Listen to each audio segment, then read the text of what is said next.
Good morning, everybody. This is Tamlin Hislop from Happiness Consultancy, and I'm super excited to be here this morning to be talking to you about how to be happy today and going through specifically 5 steps to happiness. So thank you all to those of you who are joining me and taking time out of your day and your life to spend with me and get more happy in your life. So I just want to begin by asking you guys, what do you think the 5 steps to happiness are? And often when I ask people this, they are not sure. They answer a couple of questions, but no one really knows what the 5 steps to happiness are. And obviously I'm going to be revealing those shortly to you. But to be honest, if you don't know what makes you happy, or if you don't know how to create more happiness in your life, you're never going to get there. So it's a really good point to just really start thinking about, how would I get to happiness and what steps would I need to take to get to happiness? Because it also can be different for everyone. So these 5 steps that I'm going through today are specifically what has changed my life and how I went from unhappy with a job that I hated, from divorced, from low self-esteem, lack of confidence, to changing completely and marrying the man of my dreams, doing what I love, having my own business with confidence and happiness. As well as I have done a lot of research on happiness, and these 5 steps keep coming up time and time again. So that's why I've chosen to share these 5 steps specifically with you today. So let's dive in. What are these 5 steps? So the first step is positivity. How to create and foster a positive mental attitude or a positive mindset so that you can create happiness. This is essentially where it starts, because with happy thoughts equals a happy life. So this is a very, very important step that we're going to be going through today. The next step is learning to let go. We can't live a happy life with a negative mind. So if we're holding any bitterness, anger, or resentment within us, it's extremely important that we learn to let that go. The third thing is relationships. So we will be much happier in life if we have quality, wonderful relationships around us. And those relationships take work. So we're going to be going through how we can foster those relationships today. And the fourth step is habits. So there's a lot of habits actually that you can work on to create happiness, but I'm specifically going through 3 today, which is gratitude, kindness, and mindfulness, which have specifically changed my life. And the last step is purpose, or passion and purpose. I'm going to be speaking about both of those. Because if you know what you're passionate about, if you know what you love, and if you know that you are living on purpose, then you have a reason to get up in the morning. You're excited about life. But if you don't, then you often find that you struggle with, why are you here on this earth? And your passion and purpose can really help you create more happiness because you're doing what you love every day. So before we continue, I'd just like to share a little bit more about me and who I am. As you know, I'm Tamlin Hislop, and I'm a founder of the Happiness Consultancy. And I grew up in Zimbabwe, and I went to school here, and then I went to university in Cape Town, and then I went and lived in London for 10 years, and I've just come back to Zimbabwe 1 year ago. And when I was younger, I used to drive in the car to school with my dad, and he used to make me shout at the top of my lungs, "I'm happy, I'm healthy, and I will be successful," at the top of my lungs. And if I didn't shout that, he wouldn't let me out of the car. And he did this from when I was 7 years old until I was about 16 years old, because then I could drive myself. But little did I know that he was conditioning my mind. And so every day I was creating a positive mindset as to create happiness, health, and success in my life every day, which was the best thing that he ever did to me looking back. But on the other hand, at school, I had a teacher when I was 7 years old, in grade 2, who used to tell me that I was stupid because I wasn't good at maths. And because I wasn't an academic student, I didn't like maths, and I wasn't good at it, and I was always outside on the sports field, or I was good at art or English. So I had a lot of other strengths and traits. which I didn't pay attention to because I wasn't good at math. So that's what you focus on. You just think you're stupid because that's what you get told. So on the one hand, I had this positive reinforcement, and then on the other hand, I had this negative reinforcement. And this this then created a limiting belief within me that I thought I wasn't good enough or thought I was stupid. And I carried that limiting belief with me for the next 15 years of my life until I was 25. So this is also why I'm doing what I'm doing. This is why I'm passionate and purposeful about my life now, is because I want to help people shake off those limiting beliefs.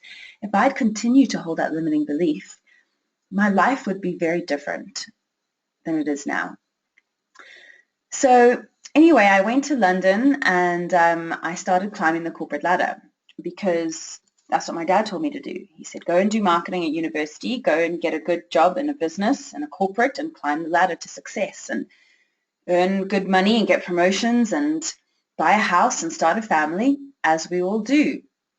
And there I was at L'Oreal in London for 5 years climbing the corporate ladder. And as I got higher and got promoted and got more money and was living the dream, I realized on the way up that I felt empty inside. And something was missing, and I didn't know what it was. So around about this time, I ended up having a quarter-life crisis. So at age 25, I got married and I got divorced within the space of 3 weeks because my husband told me he had met somebody else. At that point, then I lost my house because I had to move in with a friend because we had split up. And I had £500 to my name because I just spent it all on the wedding. And I wasn't happy in my job. I felt empty. So I was like, what is going on here? What is this life about? So I remember sitting on my bed and I remember feeling angry and bitter and resentful and just playing these stories over and over and over in my head. And then it kind of struck me that I didn't want to feel like this. I didn't want these images in my head. I didn't want these stories in my head. So I realized that I was the choice maker and that I had the possibility to change if I chose to. So I jumped off the bed, I ran down to the library and I hired about 15 books on self-help, self-healing, love, forgiveness, all of that. And I just read and read and read. And I got a life coach and I started to reevaluate my life. And I forgave and I forgot and started to move on. I got a new job. So through investing in myself, investing in my personal development and working on my mind, things started to change for me. So I got a job that was more in line with what I loved. I started to figure out what my passion, my purpose was, and I realized it was, I loved helping people. I loved personal development. I loved coaching and training. So I went and I did that part-time while I was at L'Oreal at Stella & Dot.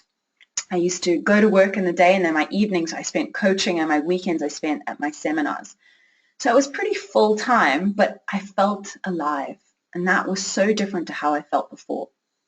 And then I decided there was still more to come. So my fiance and I, we traveled the world. We quit our jobs and we traveled the world for 400 days. And we got back to London and we were like, right, what's next? And we just didn't feel London was the place. We'd been there, done that. So that's why we came back to Zimbabwe, to choose a different experience and also just to start our own businesses and do what we love. And that's what I've been doing for the last year. I absolutely love what I do. And I feel so, so grateful each day that I get to do this. Speaking to you guys now is incredible for me because I absolutely feel alive doing this.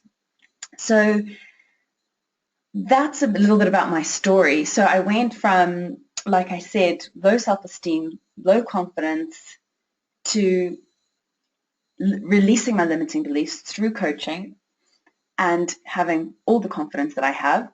I went from being broke, having no money, to earning more money than I was in London. I went from doing a job that I hated to having the business of my dreams. I went from getting divorced to now marrying the man of my dreams. So my life changed because I changed, because I decided to change. So you guys have the remote control to your life. And you will start to experience changes when you press the buttons. Most people wait for change to happen to them, but you have control. That is an extremely important point I want you guys to think about. So that's a little bit about me. And just before we dive into the presentation for today, I just want you to be aware of 3 rules. So please turn off your distractions. Any phones or TV or anything else in the background, please turn it off. This is extremely important information I'm talking to you today about. Happiness, of course, is extremely important. So please then be present, be here, be with me while I'm talking to you about these 5 steps to happiness today, because you will gain if you are present.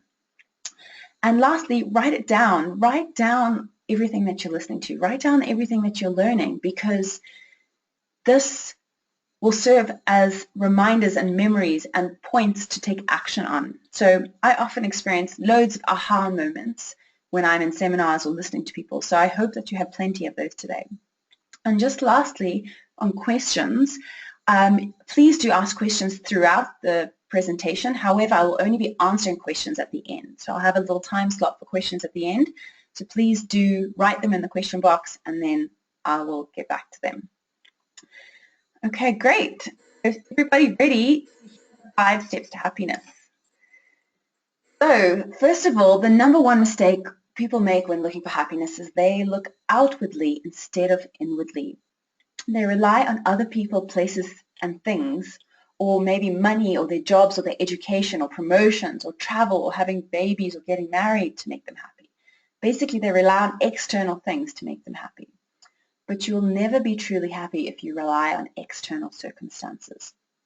So I remember in London, the happiness of my friends and myself and the people around me was directly determined by the weather. So if it was a bright sunny day and there was blue skies, people had a skip in their step, they were more energized, it was like pub lunch. But if it was raining and dark and gloomy, people would trudge into the office, their shoulders down, and they'd be, oh, I don't feel like working today. And if this is the way that we live our lives, our happiness will be unstable. So we don't want to rely on outward experiences or circumstances to make us happy. We want to create happiness, which is actually a state of mind. Happiness and unhappiness is a state of mind, which most people don't realize. So I would like you to start looking inwardly instead of outwardly. So the mind is essentially like a balloon. So if the wind blows one direction, the balloon will follow. And if the mind is influenced by external circumstances, the mind will be influenced by whether they are good circumstances or bad circumstances. And like I said, this is unstable happiness. So if your happiness depends on external circumstances, it will forever be in the hands of others. So what we are after is stable happiness. So in order to get this, we need to stop outsourcing happiness and unhappiness, and we need to attribute happiness to what's going on inside of us and not outside of us. So in order to cultivate happiness from within, it's not what happens to us on the outside, but it's our responses to that, to what determines our happiness or our unhappiness. So there can be lots of stuff going on the outside, especially like where I am in Zimbabwe. There's a lot of political stuff and a lot of things going on with the government. And if we forever let that influence us, our life will always be in an unstable way. So it's our response that determines our level of happiness. So I choose not to let it affect me, and I focus on the positive and the good in my life. And you can too. So these steps that we're going to be going through today are 5 steps to help you create happiness inside and out. So let's first start off with the happiness on the outside. So what makes you happy? Do you even know what goes into your happiness cocktail? Do you know what ingredients all add up to make you happy? So in order to create more happiness in your life, you need to be proactive about it. You need to actually go out and do the things that makes you happy. A lot of people come to me and say, I'm not happy. And I say, well, how much have you tried to create happiness? what proactively are you doing every day? What is your happiness list? And a lot of the time, they don't have a list, they don't know what makes them happy, and they're not doing anything about it. So no wonder there's not much happiness in your life. This is what part of my happiness cocktail looks like, because I've got a million things that make me happy. So it's things like personal development. Over here on the right, you can see the books. I just read or watch personal development videos or TED Talks all day, every day. It makes me so happy and it makes me feel alive. And then I've got my baby in the top corner here, my dog Zessa. He's like my best friend and my meditation partner, and just makes me so happy. And there I am walking with him there in the forest. And then my family is another thing that makes me happy. I've got my mom up here and my dad down here and his wife, Arlene. There we are doing a half marathon in Vic Falls. I love my family. They're very, very important to me, and that is one of my whys in life, is to support my family. I do what I do to support them. And then over here on the right, bottom right, we've got me diving with a whale shark in Mexico. So I'm absolutely obsessed with animals. I love animals, and take me anywhere on holiday as long as there's animals there, because they bring me so much joy and happiness. And then here are my friends, are my best friends. They live all over the world. None of them actually live in Zimbabwe, but that's why they Skype, and they just bring me so much joy and happiness. And here's me hiking. This is in Malaysia. I love being in nature, and I love hiking. I love doing exercise, so I make sure I fill my day and my life with that. There's Matt and I, my fiance and I, after a triathlon. I love doing sport and being adventurous. Meditation and yoga.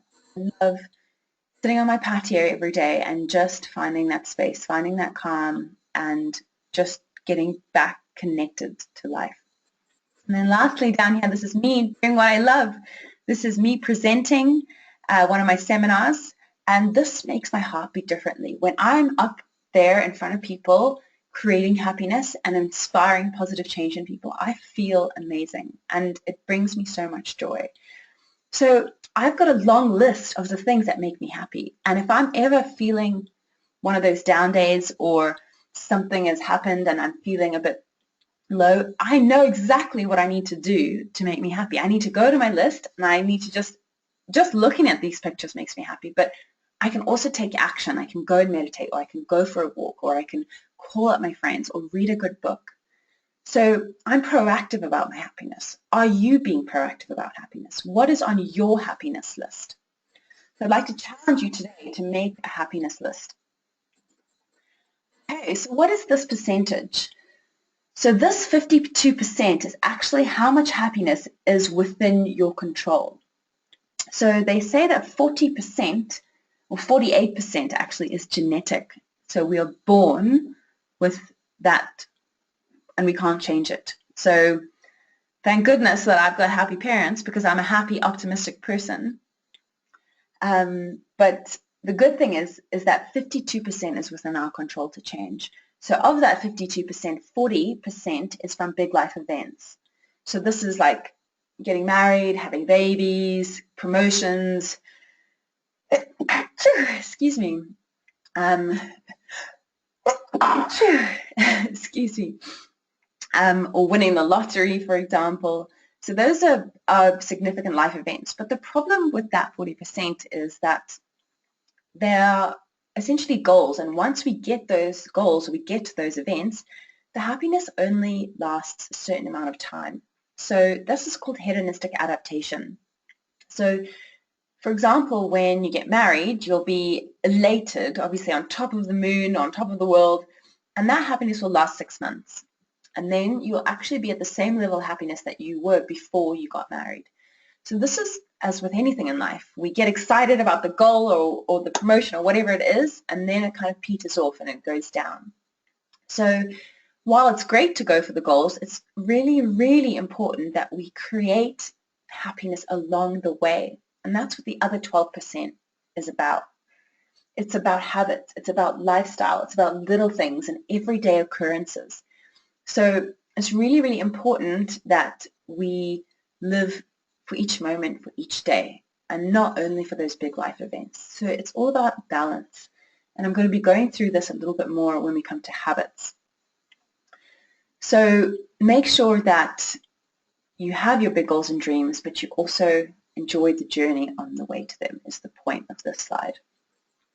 So let's dive into the first step of happiness, which is positivity. So you can't live a positive life with a negative mind.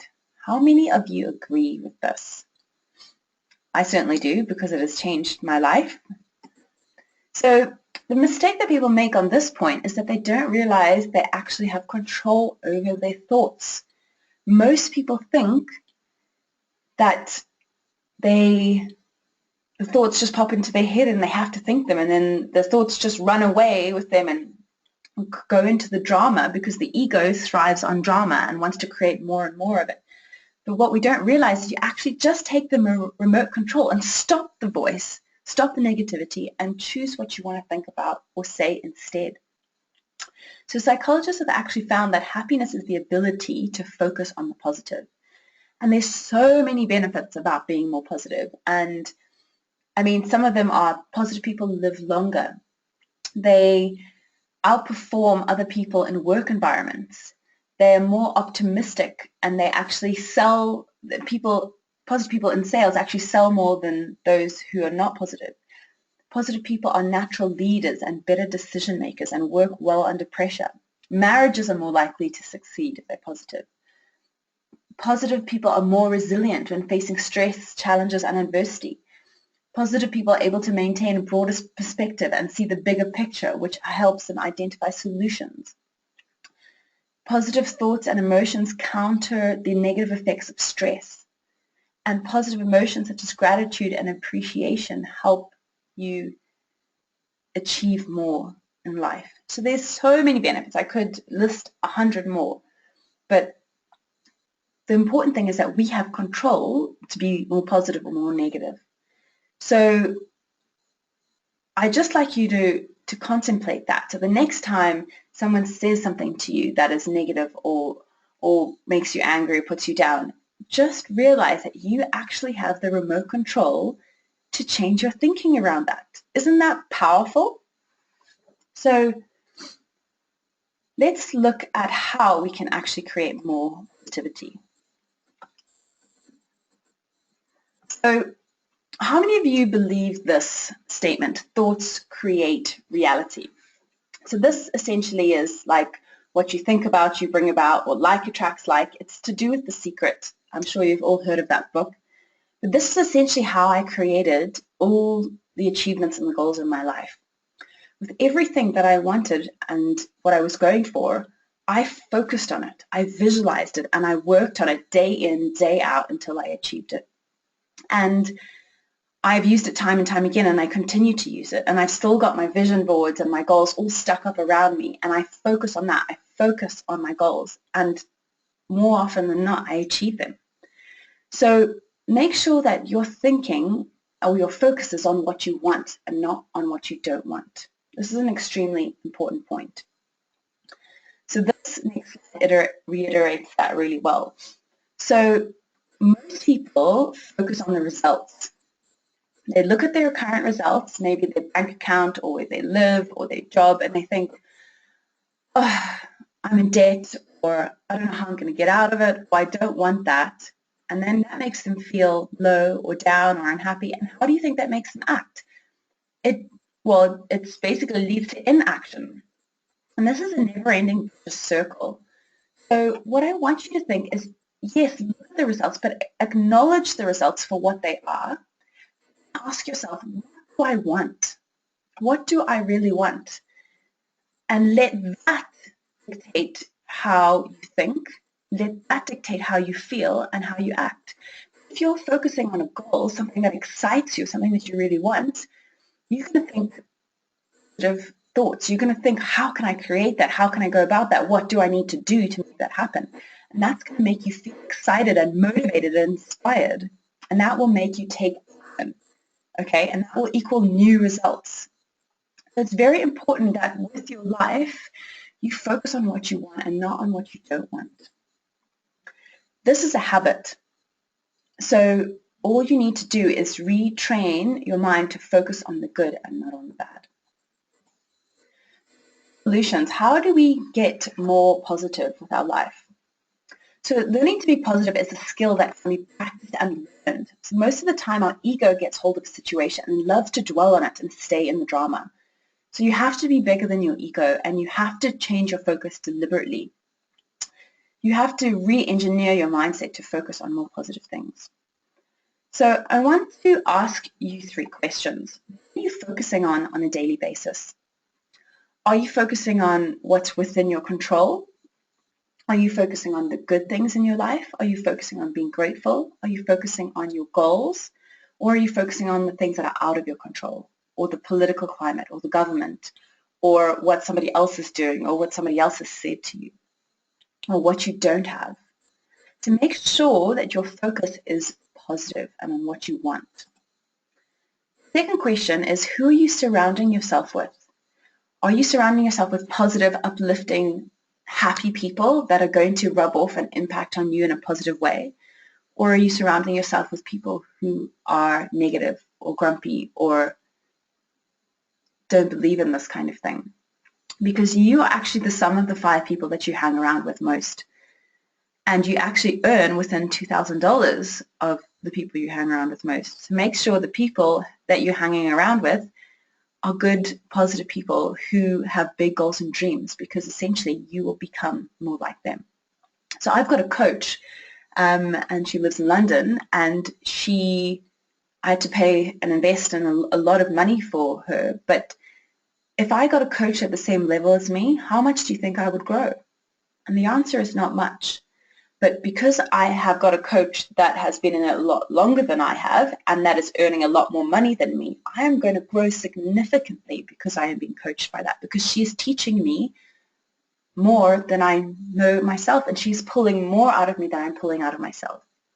So that's another point. If you don't have someone in your corner, like a coach or a mentor, make sure you get someone. And it doesn't have to be hugely expensive. It can be a friend or a family member, but make sure that they are growing you and pushing you to be more than you can be on your own.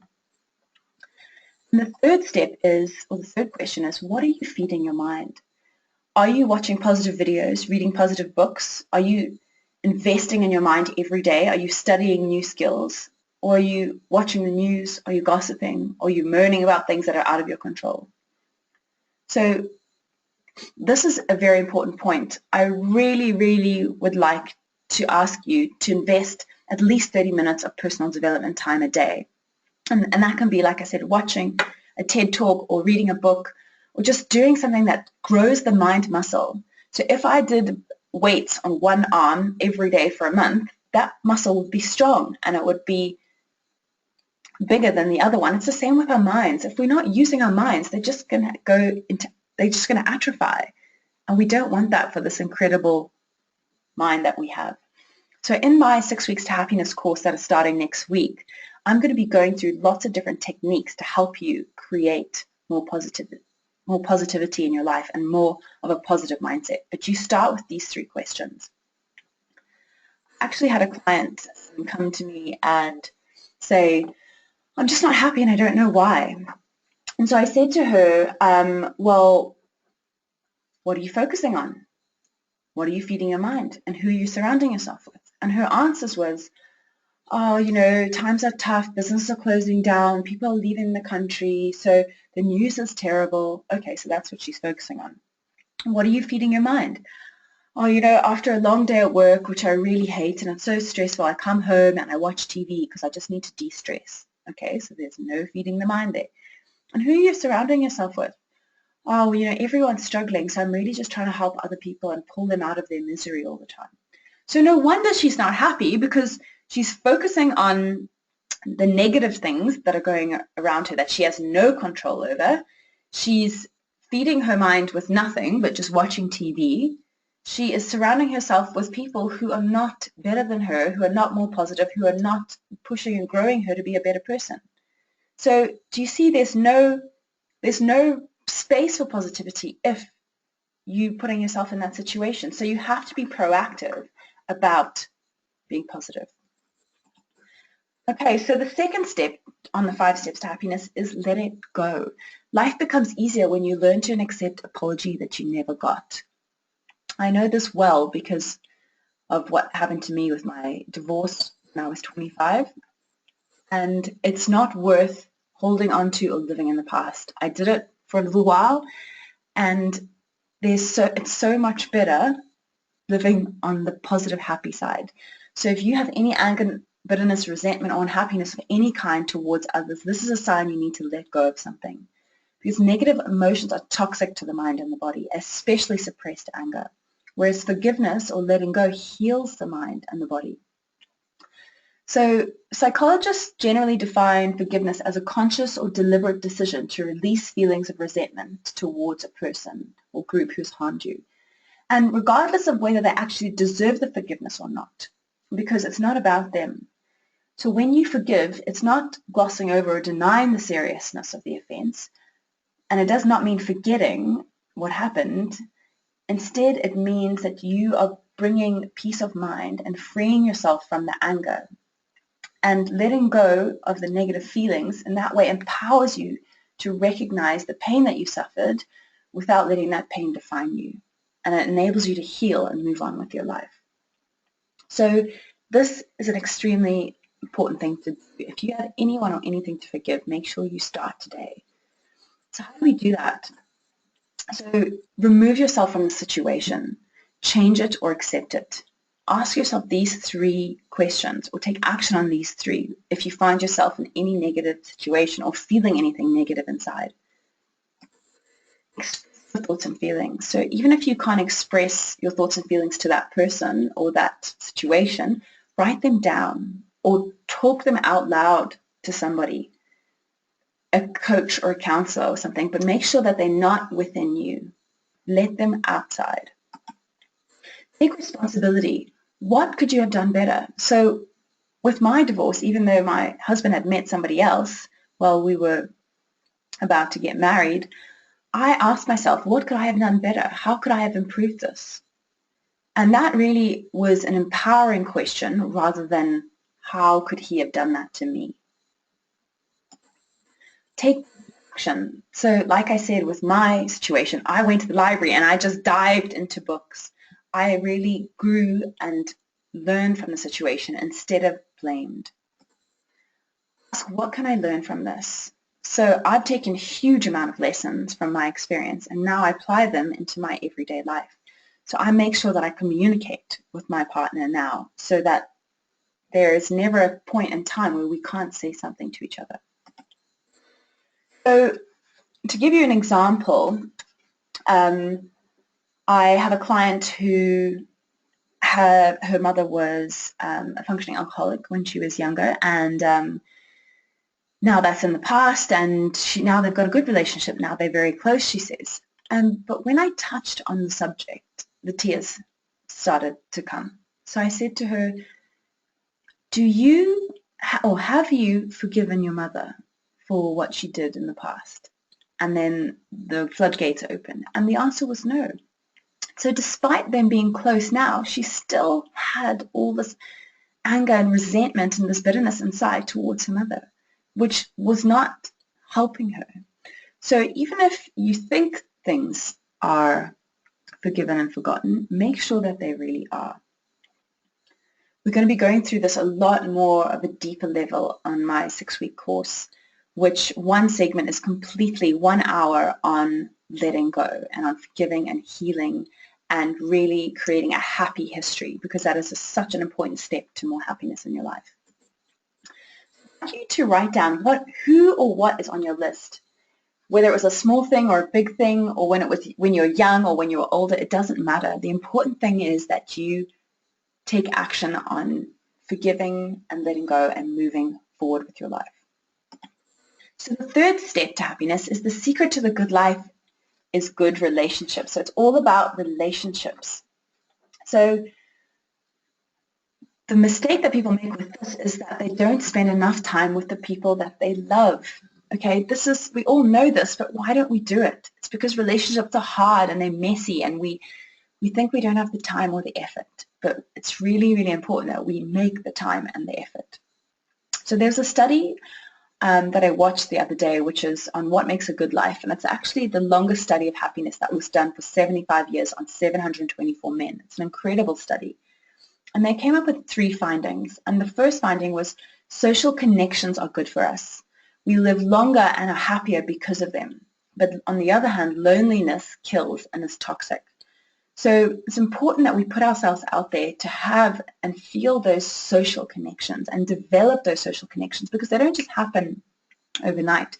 You have to work at them. The second finding was that the quality of the close relationships that matter. So good, warm, quality relationships make us healthier, while high conflict, bad relationships are bad for our health. So you might say, oh, I've got a lot of people around me, but are they quality relationships? Or are they high conflict relationships? So it's very important, because one is detrimental while one is good for you.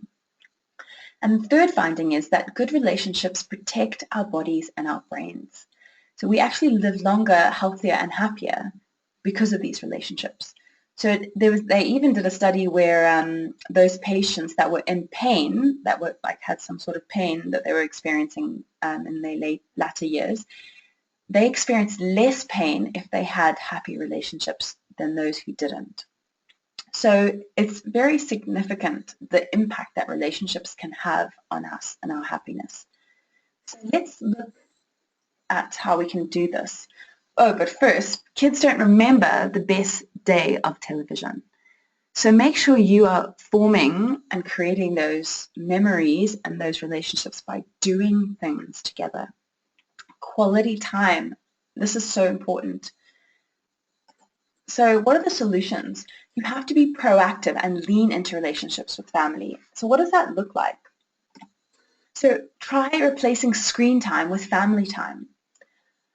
So do something new together. So at least once a week or once a month, do something new together. And that can be a walk, or can be trying a new coffee shop or a new restaurant, or doing a sport thing together, or going to a show.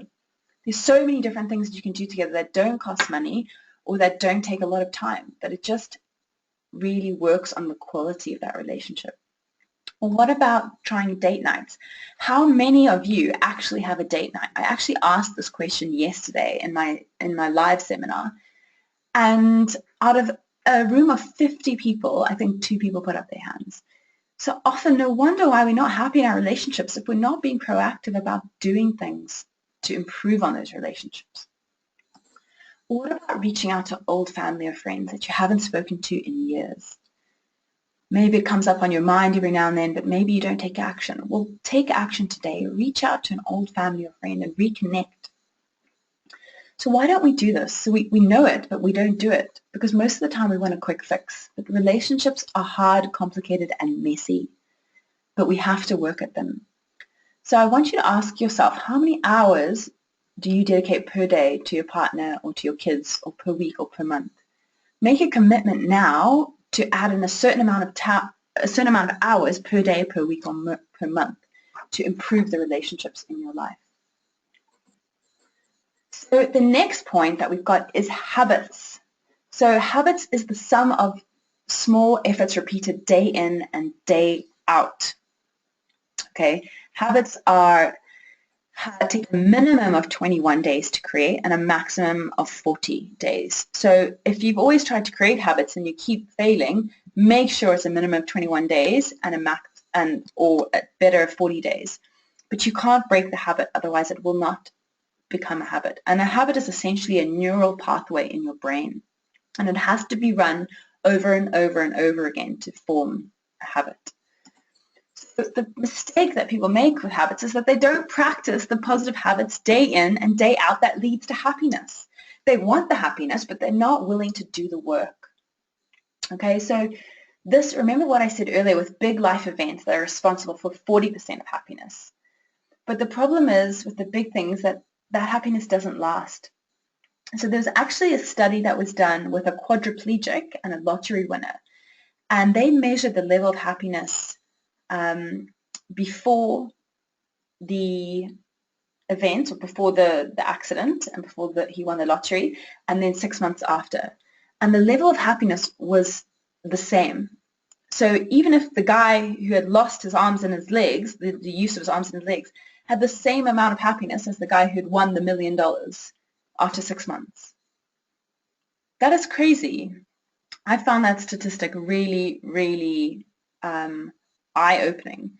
So this really tells us that we need to focus on this other 12%, these habits and these lifestyles. So these are things that we can be doing every day in, day out, working on. So like I said, we're going to be going over 3 specific ones today, which is gratitude, kindness, and mindfulness. So how many of you practice gratitude every day? How many of you do an act of kindness every day? How many of you take time to be present or be mindful every day? These 3 habits have shown to create more happiness in lives compared to any other habits. So they're very important habits to learn to cultivate. So psychologists have actually proven that gratitude is the greatest contributing factor to overall happiness. That is incredible. It's the greatest contributing factor to overall happiness, gratitude. When I learned this, I was like, I'm getting that gratitude journal out and I am writing. So I do have a gratitude journal now, and I write in it 3 times in the morning and 3 times in the evening. And what that did and what it does is it rewires your brain to think of things that you're grateful for, or think of things that make you happy, or think of things that you're thankful for. And that is what I've been doing since the beginning of the year, consistently as a habit. I've been doing it many years on and off, but this time, when I heard the statistic, I was like, this is going to be a lifelong habit. And they actually show that you have an increase of 19% in happiness by showing daily gratitude. So that is an incredible percentage as well, 19% increase in happiness by showing gratitude. So you need to focus on the good and what you have instead of what you don't have. And this is what gratitude does. It changes your focus. And this is also, if you want to watch a good TED Talk, The Happiness Advantage is a good one to watch. And he talks about just this. He talks about gratitude and kindness. So like I said, how are you going to be grateful? And you can start with a gratitude journal. Start by writing even if it's just 3 things when you go to bed, because it lets your mind focus on the good things before you go to sleep. Or just call someone or text someone once a day and tell them how grateful you are for them or for what they do for you. Be proactive about being grateful. On to kindness. So guys, kindness is free. Isn't that incredible? Yet, how many of us are proactive about kindness? How many of us actually take positive action each day and make an effort to be kind to somebody? I asked this question yesterday, and most people raise their hand, but it's as and when it comes up. But why not, let's be proactive. Let's ask ourselves when we wake up, what one kind thing can I do today to make a difference in my life and in their lives? So I read another study that they did on random act of kindness, and that it showed that it actually increases well-being. So it proved that if by doing 1 random act of kindness per day didn't actually impact the overall levels of happiness, but more than one thing did. So it has to be a habit. So this, by doing more than 1 random act of kindness today, actually can increase your happiness from 9 to 22%, depending on what you're doing that day. So this could be giving tips to people, or it could be giving compliments to strangers or talk to friends, or it could be calling a friend and complimenting them or saying something nice about them and just being kind. See, the only thing is with kindness, though, is again this word of hedonistic adaptation, is that often we get used to it and then it doesn't make us happy anymore, or it doesn't increase our levels of happiness. So this is normal, but then the solution is to outwardly plan experiences that throw you off the norm. So for example, I often give $1 to people at the lights, some of the blind people there, and I do this every day. But now I've started to mix things up. and maybe give them some food, or give $1 to them and then $1 to somebody else, or rather actually engage in a conversation with them and saying, well done, and keep it up. So it's just throwing you out of the norm. So it's not the same thing day in, day out, because that is what increases happiness, is mixing things up. So make sure you take that one action to do more than one kind thing per day for somebody. And it's free, so why not do it? The next step, or the next habit, is mindfulness. And mindfulness can be experienced in many ways. So this is me in Yosemite in California. And as I said, I love adventure, I love nature, and I was hiking in these woods, and I just thought, oh, I have to just go and sit there and just breathe it all in and experience the beauty of what's around me. And I meditated there for 5 or 10 minutes, and it was just incredible. And whenever I do this, I do it on my patio every morning for 10 minutes, and it just reconnects me. It makes me feel grounded, and it just brings me back to life, because we all have stresses, all have worries and things going on in our lives. But meditation or mindfulness can really just bring you back to what's important. So if you don't like meditation, you can try other things like being present. So whether you're having a cup of coffee and taking a sip and really tasting that coffee, or when you have a sip of water, it's just experiencing that water going down your throat, or when it's talking to someone, you're looking into their eyes and you're listening to them, you're present in that conversation. How many of you can have actually, well, we're all guilty of it. I was going to say, when we're talking to someone, our mind's in another place. But try and bring your mind back each time to focusing on the present, focusing on the moment, being in the moment. So this just takes practice. All it is a habit. And mindfulness or meditation can help increase this and help improve this. And all you need, well, all I do is 10 minutes a day. And how I do it is I just focus on my breath. Just focus on breathing in and focus on breathing out. And that's all I focus on. And of course my mind wanders, and I just keep bringing it back, bringing it back. And one thing that I have noticed that helps me is some meditation music. If I put some meditation music on in the background, it really helps calm me. So another thing that can help with mindfulness is breathing. So if you're having a tough day, or you're out and about, you're driving and you're caught up in something, just stop and take 3 deep breaths. I know it's actually common sense, but how many times do we do it? So those 3 deep breaths to really just reconnect you, recenter you, and reground you, can bring you back into the present moment, instead of having your head up in the clouds in an unconscious thinking zone, which is not what we want. So the mind is key, guys. So make sure that you take some steps to create more mindfulness in your life.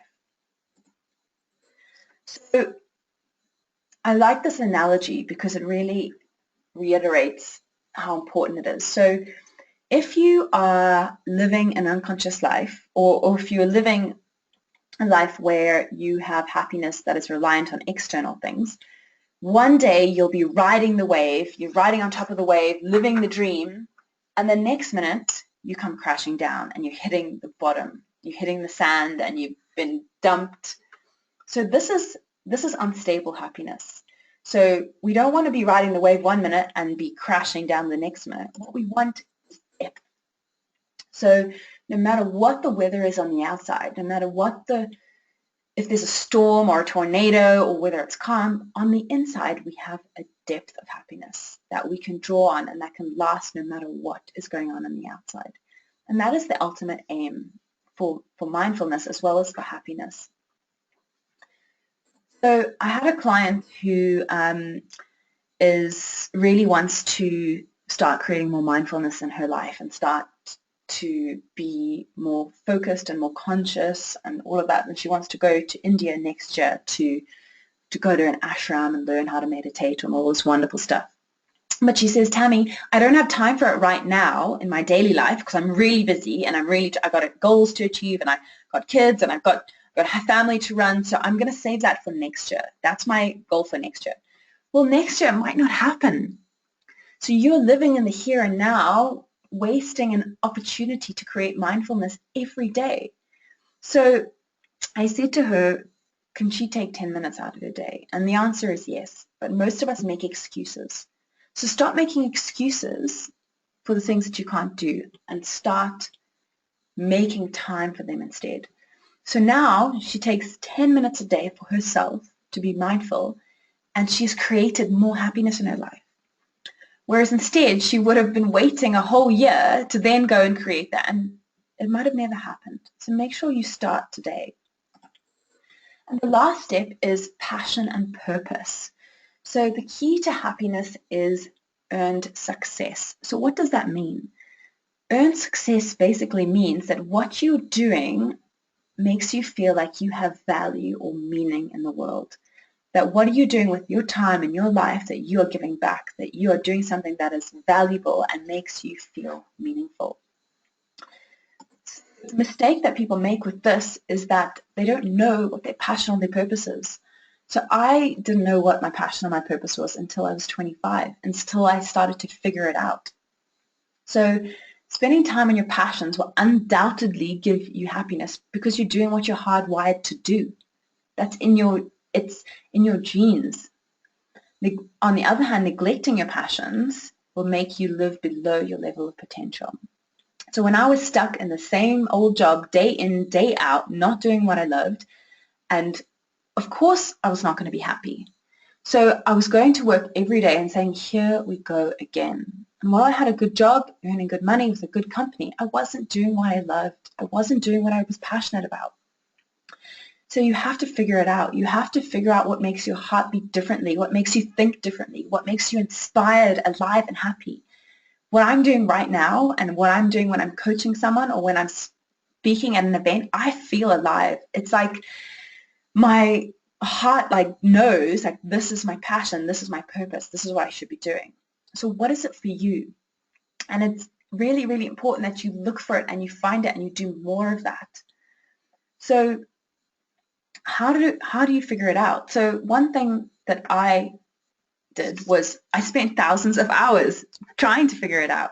I wrote and wrote, what do I love? What makes me happy? Why am I here on this earth? What are my strengths? What are my attributes? What are my talents? I listened to audios. I read the books. And slowly I started to see patterns. I started to see a correlation of what was coming up in front of me. And that was, I loved personal development. I loved coaching. I loved training. I loved listening to people who were inspiring and motivating people. So my weekends I spent at seminars. My evenings I spent listening to videos or TED Talks or reading. And that was the biggest clue for me because my friends, on the other hand, were doing other things. They were going to the pub or they were doing their hobbies or their things. And I was different. That made me realize maybe this is what I should be doing.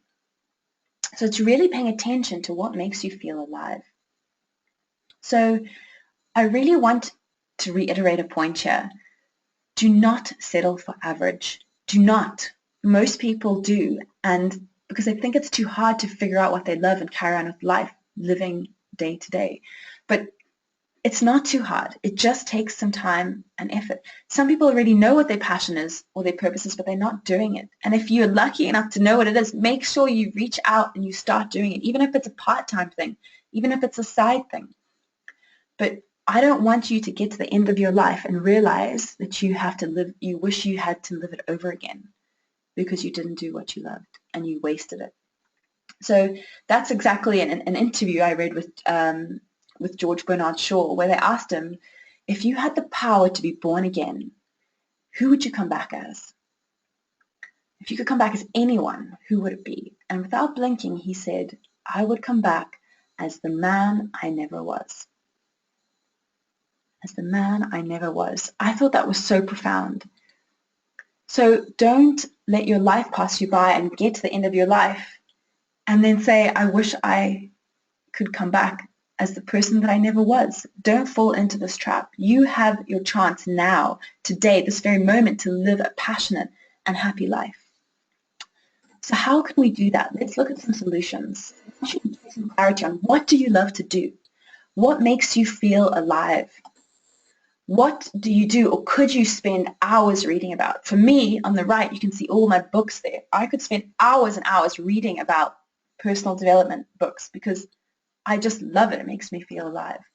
What could you do all day and not get paid?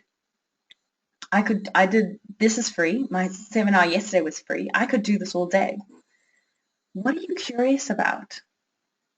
That's another interesting question to ask yourself. What are you curious about? Because sometimes if you don't know, you've got to go and figure things out. You've got to try things out. Test the waters. What could you do if time or money was not an option?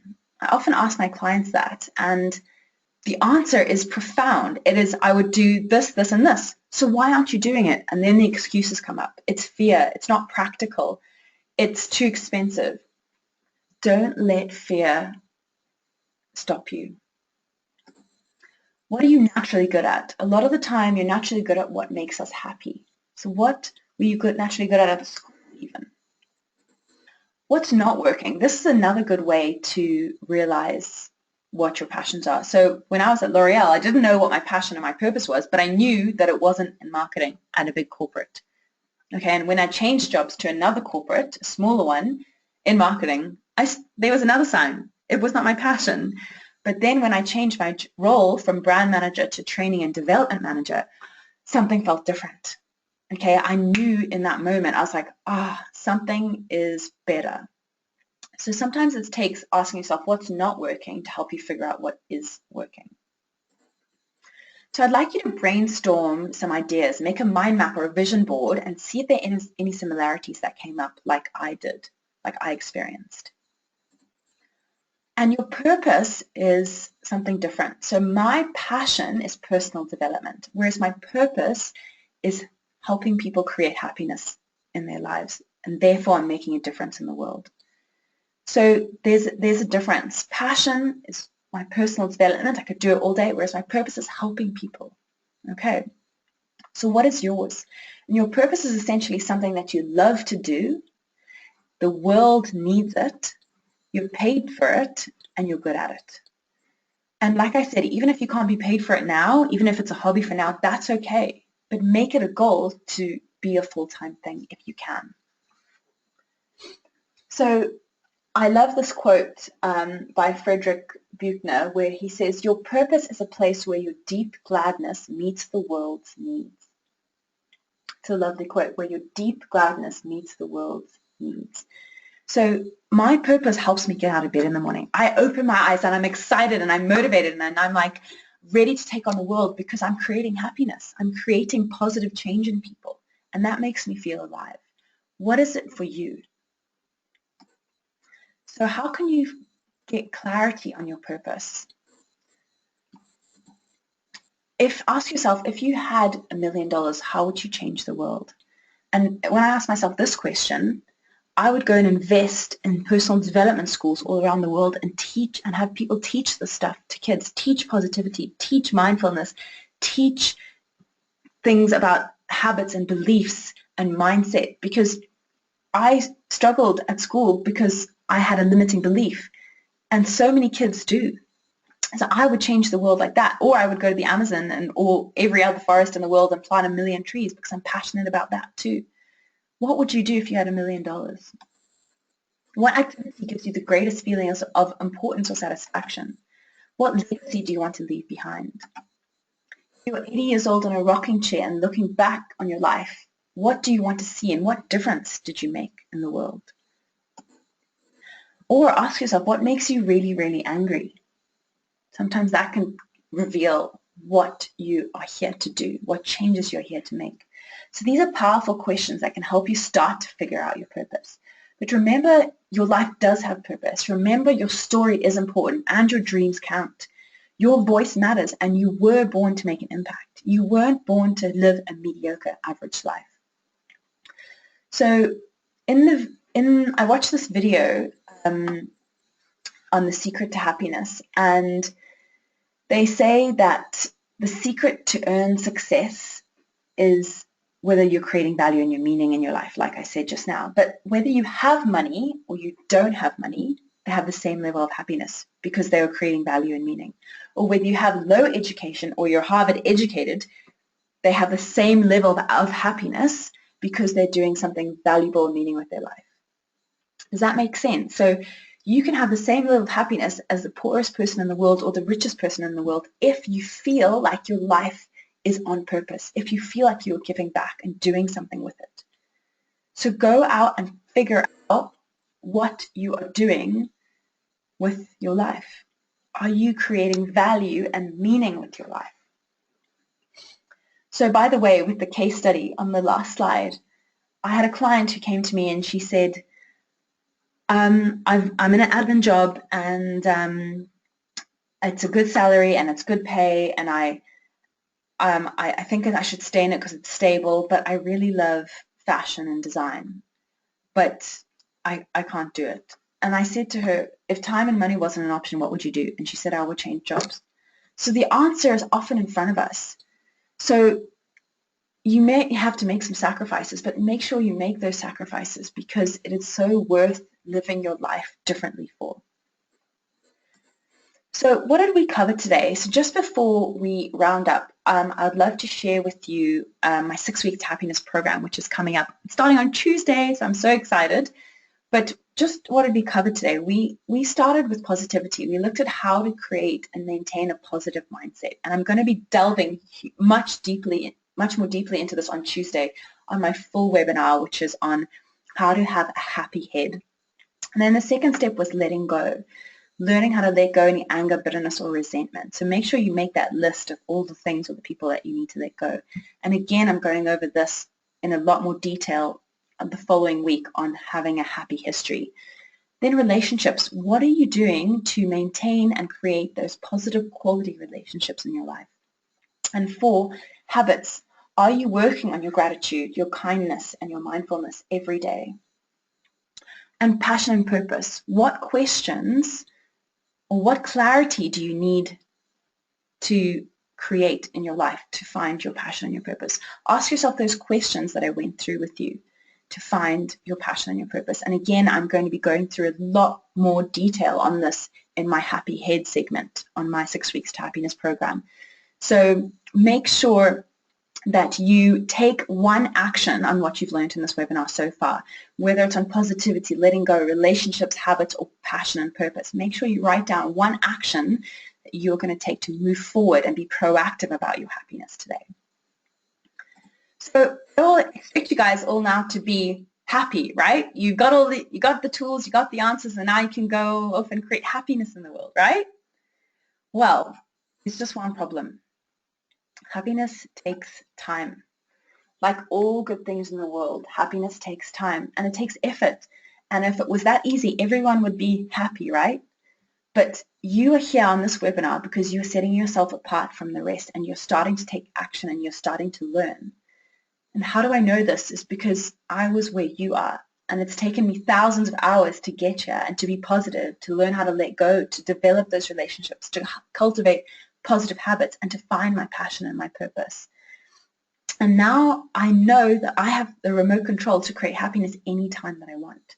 And it doesn't mean it's easy. I still have lots to learn, but I know that happiness is a constant and never-ending journey of improvement.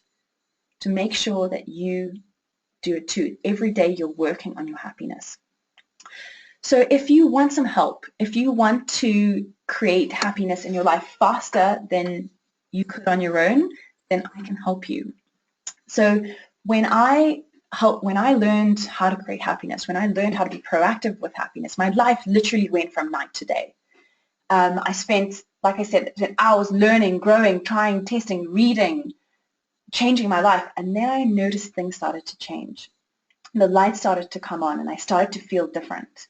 Opportunities started to arise, and the same will happen for you. So I want you to make sure that when you go today, you start to be the choice maker in your life and you start to be proactive about happiness. But like I said, if you want to get there faster than you can on your own, like anyone can with a coach or a mentor, then I have this program, which, like I said, is starting on Tuesday, which is my 6 Weeks to Happiness program, which I'm super excited about. So I'll just give you a quick overview of it. So the first one, Happy Head, is starting on Tuesday. And it's a 6-week program, so we're doing 1 hour a week, 1 module per week. And by the way, those are being recorded. So if you can't make the day or the time, don't worry, because you'll get a recording emailed straight into your inbox and you can listen to it or watch it at your own time. And it'll be done just like this on webinar. So the first step is Happy Head. So that's all about how to create a positive mindset, but we delve really deep into that. We learn how to remove those limiting beliefs, how to create those positive, empowering beliefs to help us create that happiness in our head. And the next week is on Happy History.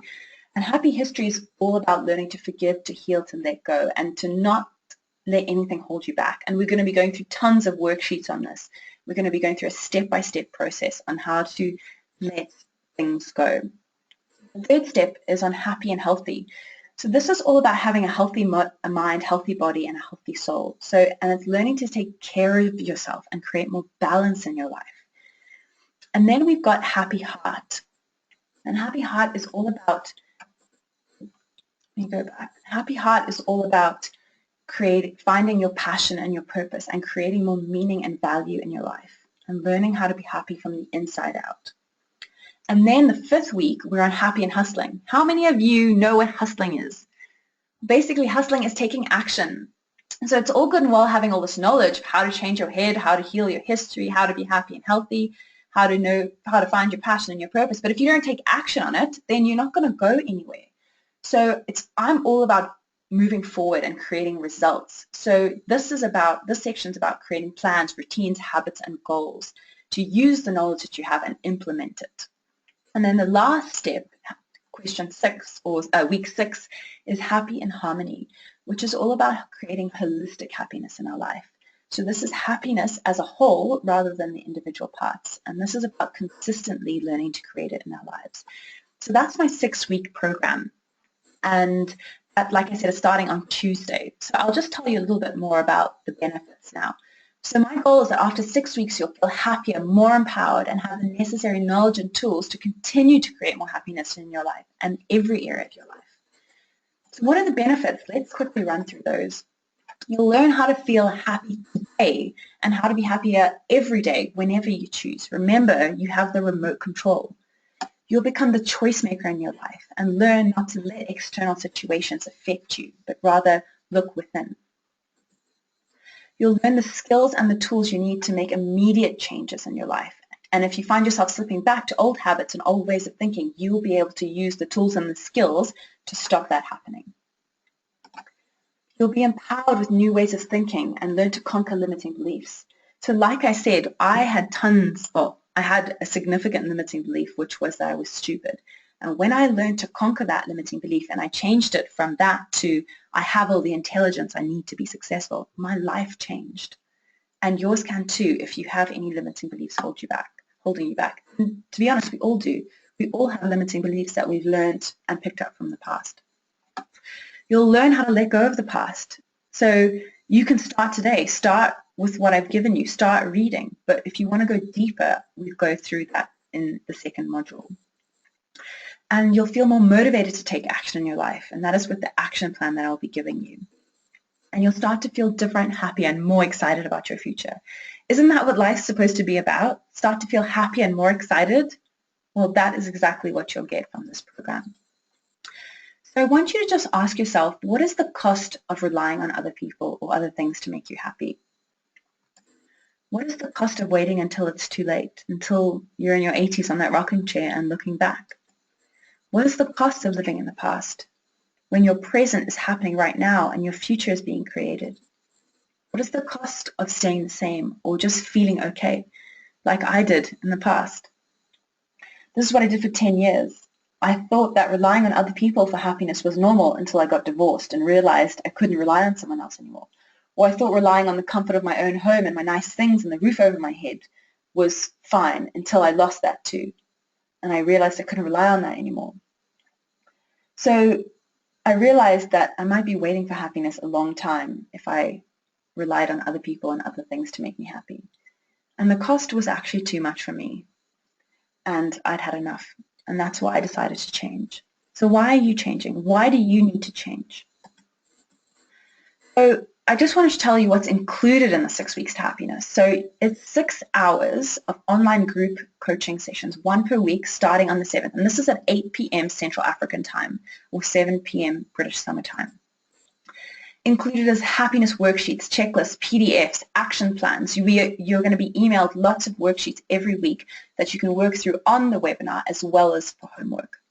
You'll get continual support from me and my team, and we'll answer questions to keep you on track as you learn to create more happiness. So I want you guys to use me as your coach. Feel free to email me, ask me questions, let me help you find the happiness that you deserve. You'll receive personalized feedback and accountability and inspiration from me and the other attendees in the Facebook group. So I'm creating a Facebook group called 6 Weeks to Happiness, and that's a group that we're going to keep going throughout this program to help each other stay on track.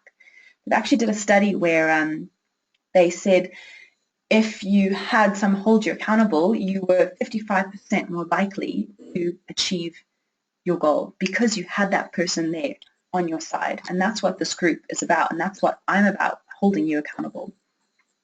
You'll also build connections with like-minded, positive people who are also dedicated to changing their lives for the better.